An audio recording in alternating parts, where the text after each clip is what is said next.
Mesdames, Messieurs, amis internautes, bonjour. Bienvenue à cette interview exclusive sur Abidjan.net. Aujourd'hui, nous avons l'honneur de recevoir pour vous son Excellence Monsieur Richard Bell. Avec lui, nous parlerons bien entendu de la coopération entre les États-Unis et la Côte d'Ivoire, mais également de quelques questions liées à l'actualité. Bonjour Son Excellence. Bonjour. Alors, comme on l'a annoncé, nous allons commencer par l'actualité. Et l'actualité, c'est la crise liée à la pandémie du coronavirus. Aujourd'hui, quelle est la situation de cette crise donc aux États-Unis? Alors, la situation diffère d'un endroit à l'autre parce que les États-Unis sont un pays très décentralisé, une fédération de 50 États. Chacun a sa propre constitution, ses propres lois, sa propre législature, ses propres tribunaux, etc. Au niveau national, nous avions réussi à faire fléchir la courbe de la pandémie, mais au prix d'énormes sacrifices économiques, ce qui explique pourquoi certains États y sont allés trop vite avec la réouverture et sont aujourd'hui obligés de rebrousser chemin parce que nous observons par endroits une nouvelle flambée de propagation du virus, malheureusement. Alors, Son Excellence, malgré cette crise sanitaire aux États-Unis, malgré que votre pays se soit retiré officiellement de l'Organisation mondiale de la santé, les États-Unis continuent d'apporter un appui à la Côte d'Ivoire quant à cette lutte liée au coronavirus. Il y a quelques paradoxes quand même, Son Excellence. Il n'y a pas de paradoxe du tout. Les États-Unis sont depuis longtemps le premier contributeur à la santé publique à l'échelle mondiale. En Afrique subsaharienne seulement, ces 20 dernières années, nous avons investi plus de 100 milliards de dollars dans le seul domaine de la santé publique. Et cela reflète la conviction américaine que le plus précieux atout de tout pays, c'est son peuple. Ce sont les vies humaines. Alors, nous sommes depuis toujours le premier contributeur de l'OMS, l'Organisation mondiale de la santé. Nous croyons en l'importance des organismes multilatéraux, mais nous insistons qu'ils fassent leur travail, qu'ils soient performants. Ils sont des moyens et non pas des fins en soi. Et l'OMS, malheureusement, a failli à son devoir au début de la présente pandémie, et le président Trump a annoncé le retrait des États-Unis, mais jusqu'à présent, je crois savoir qu'il y a, d'après les médias, des contacts discrets pour voir si on peut trouver une solution, parce que notre but, c'est que l'OMS fonctionne mieux. Alors, Son Excellence, est-ce qu'on peut revenir justement sur les aides que les États-Unis ont accordées à la Côte d'Ivoire dans le cadre de cette crise? Alors, bien avant la crise du coronavirus, nous avons investi plus de 1,6 milliard de dollars en Côte d'Ivoire dans le seul programme PEPFAR qui est la lutte contre le VIH-Sida depuis une quinzaine d'années. Nous avons aussi contribué grandement à un programme international, multilatéral, mondial, qui s'appelle en français le Programme mondial pour la sécurité sanitaire. Et nous sommes aussi très impliqués dans la lutte contre le paludisme ici en Côte d'Ivoire. Et l'effet global de toute cette coopération, c'est de renforcer le système de santé publique dans ce pays. Et il y a déjà des articles dans la presse américaine qui constatent que les services de santé publique en Afrique sont plus robustes que les gens ne croyaient. Et c'est un peu cela qui explique que le coronavirus a eu moins d'impact négatif que ce qu'on avait craint jusqu'à présent. Et il faut tout de même saluer les efforts et les capacités des services publics africains dans ce domaine. Et tout cela, c'est aussi le fruit, entre autres, de l'investissement du peuple américain. Alors, Son Excellence, aujourd'hui, on ne peut pas parler d'actualité aux États-Unis sans évoquer le cas de George Floyd, cet Afro-Américain tué lors d'une bavure policière. Au sortir donc de cet incident, quelles sont les leçons que les États-Unis ont tirées donc de ce cas de George Floyd? La mort de George Floyd était injustifiable et il y a un grand consensus politique et social aux États-Unis sur ce constat. Ça n'aurait jamais dû se produire. les États-Unis sont un pays ouvert, qui ne cache pas ses problèmes. Au contraire, il essaye de les exposer pour mieux pouvoir les corriger. Comment? Les lanceurs d'alerte sont protégés par la loi. Vous savez, il y a beaucoup de pays qui ont des lois qui interdisent de dire quelque chose de négatif contre le régime. Ça permet de cacher les problèmes. Aux États-Unis, les lanceurs d'alerte sont protégés par la loi. Nous avons la liberté d'expression, la liberté de la presse, la liberté d'association, le droit de revendiquer, de critiquer, de blâmer. Ce qui fait que nous nous efforçons de faire des progrès et nous faisons des progrès.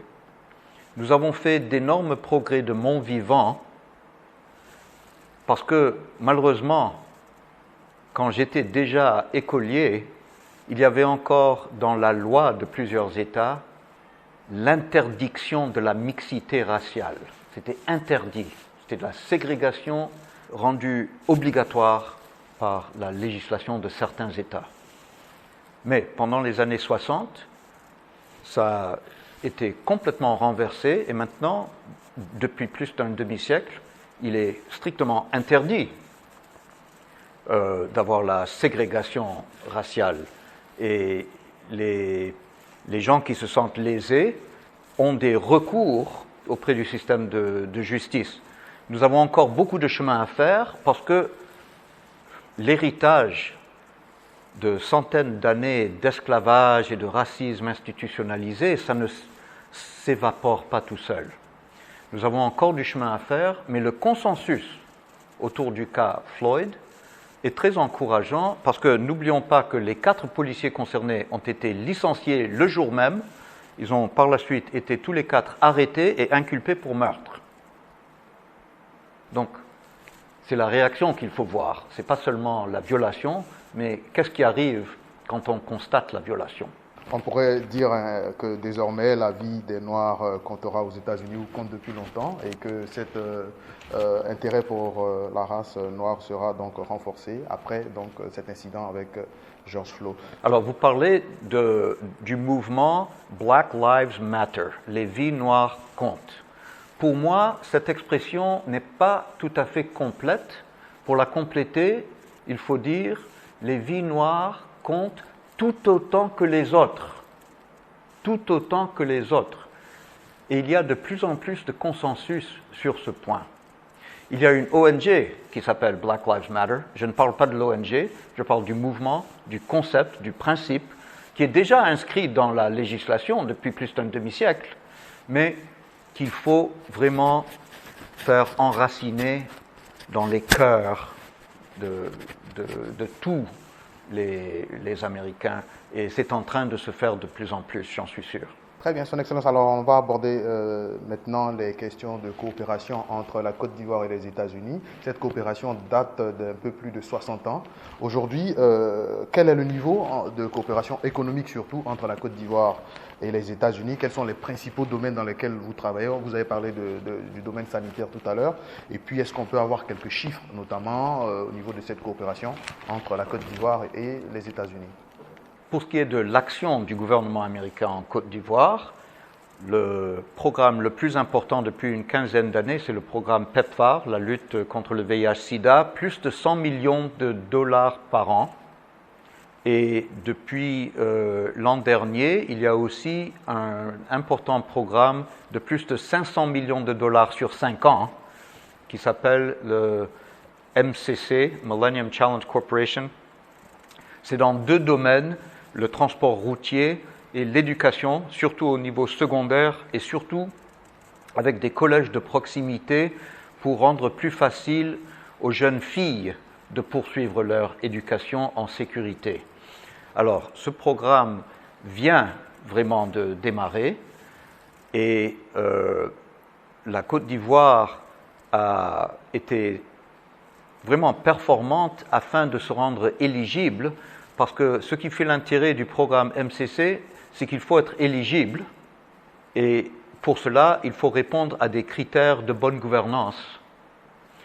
Ce qui fait que si on est éligible, on est aussi en train de se rendre plus attractif aux investisseurs en général.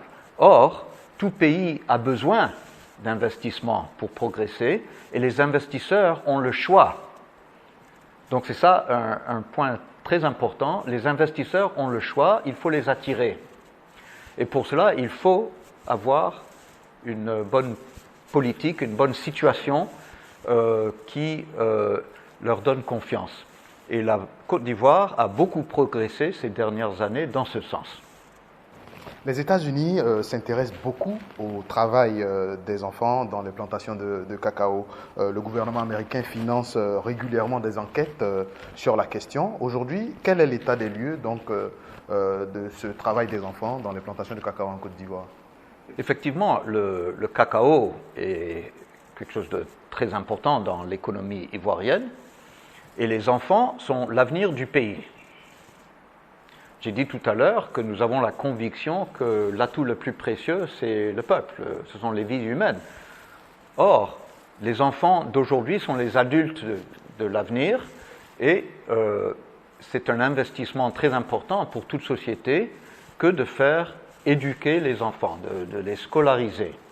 Alors, on peut résumer cela en disant que les enfants doivent être à l'école. Ils ne doivent pas être exploités comme travailleurs peu rémunérés sous des conditions dangereuses, etc. Et il y a eu beaucoup d'efforts dans ce sens. Il y a encore beaucoup d'efforts. Le ministère américain du Travail a pris acte de beaucoup d'efforts de la part du gouvernement ivoirien. Donc notre préoccupation est tout à fait compatible avec tout ce que je viens de vous décrire. Nous voulons que ça aille mieux et que les enfants de ce pays soient scolarisés, soient bien traités. Et nous encourageons tous les efforts dans ce sens, non seulement par l'État, mais aussi par l'industrie. L'industrie du chocolat est très présente dans ce pays, bien sûr, et fait beaucoup, apprend des leçons. C'est difficile parce que les plantations sont toutes petites. Il y a des centaines de milliers de petits exploitants en Côte d'Ivoire. Et c'est beaucoup plus difficile à gérer cela que s'il y avait quelques énormes plantations. Mais il y a des progrès et on veut les encourager. Son Excellence, sans vous demander de dévoiler votre agenda de travail, est-ce que vous pouvez nous révéler quelques points des actions que vous allez mener en tant qu'ambassadeur des États-Unis dans les prochains jours ou dans les prochains mois en Côte d'Ivoire? Vous savez, s'il n'y avait pas cette pandémie, je ferais beaucoup de déplacements à l'intérieur du pays. J'avais pas moins de 3 déplacements déjà planifiés lorsque la pandémie a fait obstacle. Avant cela, j'ai quand même pu visiter, Yamoussoukro, Bouaké, Béoumi, Korogo, Ferkessédougou et même jusqu'à Ouangolodougou en quelques mois. Et j'espère pouvoir visiter toutes les régions de ce pays très intéressant où j'ai toujours reçu un accueil très chaleureux. Je suis touché franchement par la chaleur de la culture ivoirienne. Entre-temps, nous avons beaucoup de partenaires de nos programmes, des ONG, et ces ONG font beaucoup de travail pour renforcer le rôle des femmes, des jeunes, faciliter le dialogue entre partis politiques, etc. Et bien sûr, il y a les programmes dans le domaine de la santé publique, avec le ministère de la Santé publique, avec beaucoup de partenaires, des agences spécialisées des Nations Unies et autres. Et tout cela continue. Malgré le fait que moi, je ne suis pas en mesure de me déplacer à cause de la pandémie, ce travail continue. Et nous avons aussi des activités dans le domaine de l'éducation primaire, un programme de cantine scolaire pour quelques 125 000 élèves de familles pauvres, démunies. Et même pendant la pandémie, quand les écoles étaient fermées, nous avons donné notre accord pour que les denrées sous forme de riz soient données aux familles pour en profiter à la maison. Alors, Son Excellence, les États-Unis sont très attachés aux questions de la démocratie. La Côte d'Ivoire va connaître ses élections présidentielles dans quelques mois. Quel est votre regard sur ce processus en tant qu'observateur? Selon vous, est-ce que les conditions sont réunies pour des élections apaisées en octobre 2020? Alors, les États-Unis, étant un pays démocratique, croient profondément que la démocratie, c'est le meilleur système politique jamais inventé. Pourquoi? Parce que c'est le seul qui permette l'autocorrection paisible. On n'a pas besoin de renverser le régime par la force afin d'effectuer un changement assez profond. La démocratie ne se fait pas toute seule. La démocratie, ce n'est pas évident. Et on ne peut jamais baisser les bras en matière de démocratie. Ce n'est pas une fin, c'est un processus. Ici en Côte d'Ivoire, le gouvernement a invité les partenaires à appuyer le processus électoral. Par exemple, moi-même, je suis accrédité auprès de la Commission électorale indépendante en tant qu'observateur international. J'ai même ma carte d'identité avec photo émise par la CEI et j'en ai profité pour visiter plus d'une douzaine de centres d'enrôlement. Et presque partout, j'ai vu que le personnel était bien formé, que le matériel était présent, mais qu'il y avait très peu d'affluence. Ça a augmenté un peu au cours de la deuxième partie du processus, qui vient d'être prolongé pour quelques jours, ce qui montre vraiment une certaine souplesse et une certaine bonne volonté. Pour ce qui est de la bonne volonté et de la transparence, je peux vous dire qu'il y a un groupe d'ambassadeurs et de représentants d'organismes multilatéraux qui se réunit sous la direction des Nations Unies, coprésidé par le président de la CEI. Donc il y a vraiment un forum de dialogue, de transparence. Je sais qu'il y a aussi eu plusieurs efforts de dialogue politique entre différents partis politiques, entre les partis et la CEI, pour pouvoir augmenter le niveau de confiance. Alors, si nous autres, amis de la Côte d'Ivoire, respectueux de sa souveraineté, nous avons un encouragement à exprimer, c'est que tout ce qui contribue à renforcer la confiance est très utile. Justement, Son Excellence, est-ce que vous avez eu l'opportunité ou l'occasion de rencontrer les acteurs politiques en Côte d'Ivoire et quel message vous leur avez véhiculé si oui? Absolument. J'ai eu le privilège d'être reçu par vraiment tous les plus hautes personnalités des différents partis politiques de la mouvance présidentielle et de l'opposition. Et j'ai gardé le contact malgré la pandémie. Mon équipe garde le contact encore plus fréquemment avec d'autres personnalités de ces différents partis. Quel message vous leur adressez? Et le message, c'est qu'il vaut mieux participer, il vaut mieux être dedans que dehors, parce que quand on est dedans, on peut être vigilant avec plus d'efficacité. S'il vous plaît, informez-nous de ce que vous observez, parce que nous sommes là en tant qu'observateurs sincères, honnêtes. Nous allons rapporter ce que nous observons. Est-ce que vous avez observé que les Ivoiriens sont inquiets quant à cette élection en octobre prochain? Je crois qu'il y a toujours beaucoup de préoccupations dans un pays qui a vécu des difficultés comme ce pays a vécu il n'y a pas si longtemps que cela. Rien d'étonnant à ce qu'il y ait des préoccupations, mais qu'est-ce qui se passe sur le terrain? Est-ce qu'il y a des mesures pour renforcer la confiance? Et là, la conclusion que je tire pour le moment, c'est qu'il est entièrement possible d'avoir une élection apaisée, crédible. Et c'est ce que nous souhaitons. Très bien. Alors, le dernier chapitre donc, de cet entretien sera relatif à la sécurité dans la sous-région et la lutte contre le terrorisme. Son Excellence, au niveau sécuritaire, le nord de la Côte d'Ivoire qui fait frontière avec le Mali et le Burkina Faso, ces deux pays donc, ont fait face à des attaques terroristes récemment. La Côte d'Ivoire a subi également une attaque à Kafolo. On pense plus à une attaque terroriste puisque les enquêtes n'ont pas encore été formelles. Les États-Unis jouent-ils un rôle donc, dans la sécurisation de la sous-région? Dites-nous un peu plus de votre coopération en matière de lutte contre le terrorisme avec la Côte d'Ivoire. Alors, j'ai été pendant 3 ans le conseiller diplomatique au commandement américain militaire pour l'Afrique, Africom, basé en Allemagne. Je connais assez bien le Sahel et la menace est réelle. Et l'attaque de Kafolo était une attaque terroriste, je crois que c'est clair. Il y a beaucoup de domaines de coopération, y compris le partage de renseignements, y compris la formation, l'éducation professionnelle des militaires, les exercices conjoints. Pour le moment, nos efforts militaires américains dans cette partie du monde se concentrent sur les pays du Sahel, les plus touchés, mais de plus en plus, nous cherchons à renforcer la coopération avec les pays menacés, mais pas encore très durement touchés. Le principe numéro 1 de la contre-insurrection, c'est toujours qu'il faut avoir la population de votre côté. Donc, tout ce que les agents de l'État qui portent l'uniforme, qui portent des armes, tout ce qu'ils font vis-à-vis de la population civile doit être avec ce principe en tête, qu'il faut avoir la confiance de la population.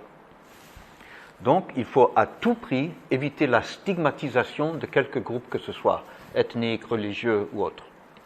La stigmatisation fait le jeu de l'ennemi. Et donc, il faut vraiment un élan de solidarité entre toutes les composantes de la population avec les autorités qui ont la responsabilité de maintenir l'ordre.